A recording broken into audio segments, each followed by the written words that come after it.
Savez-vous ce que c'est qu'une PS3 ?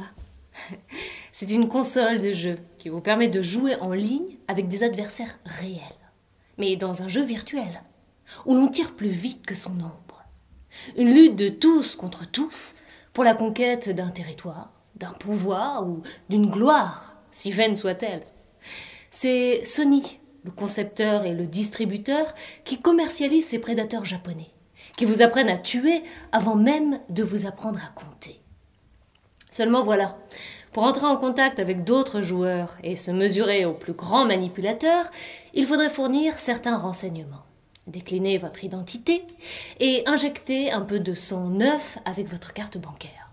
Une somme dérisoire pour couvrir les frais de cette gigantesque machine noire. Sony, c'est le Little Big Name qui bride les yeux des enfants du monde entier et les dispense de vivre leur vraie vie. Pour un enfant, c'est le libre accès à toutes les bassesses.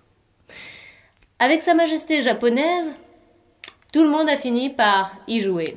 Le Fils, le Père et le Saint-Esprit.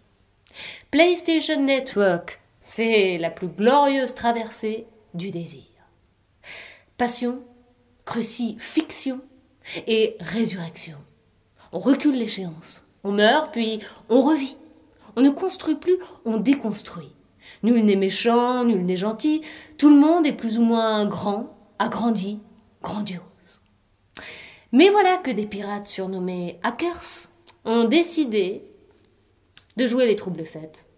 Ils ont réussi à dérober certains codes d'accès, les mots-clés et les chiffres secrets qui sont la base de tout l'édifice et qui contiennent les données de tous ceux qui ont eu la bonne idée de décliner leur identité bancale et bancaire. 77 millions d'abonnés ou d'âmes enfumées. Ces crackers ou hackers qui habitent votre maison n'atteindront jamais l'âge de raison, mais font tout de même trembler certaines nations. Il ne s'agit plus de tsunami à la japonaise, mais de petits crimes entre amis, d'un viol planétaire des plus hauts dignitaires de la nouvelle technologie. En un mot, on ne peut plus s'offrir la tête d'un Afghan ou d'un loyaliste libyen sur sa PS3. Il faut patienter encore quelque temps jusqu'à ce que Kadhafi reprenne Benghazi. C'est le jeu, mes amis. Mais l'OTAN, toujours très fière de tenir la dragée haute aux petits du monde entier, a substitué le réel au virtuel et abattu le fils de Kadhafi, jusqu'à ce que les jeux reprennent de plus belle.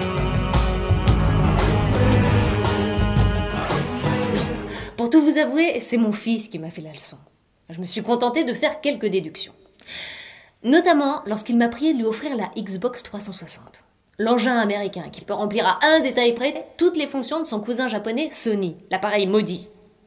Et c'est là que j'ai eu à mon tour un éclair de génie. Et si c'était encore l'Amérique qui fout le merdier avec ses tueurs nés pour nous fourguer sa marchandise, Xbox, et tout le reste ne serait que de l'intox ?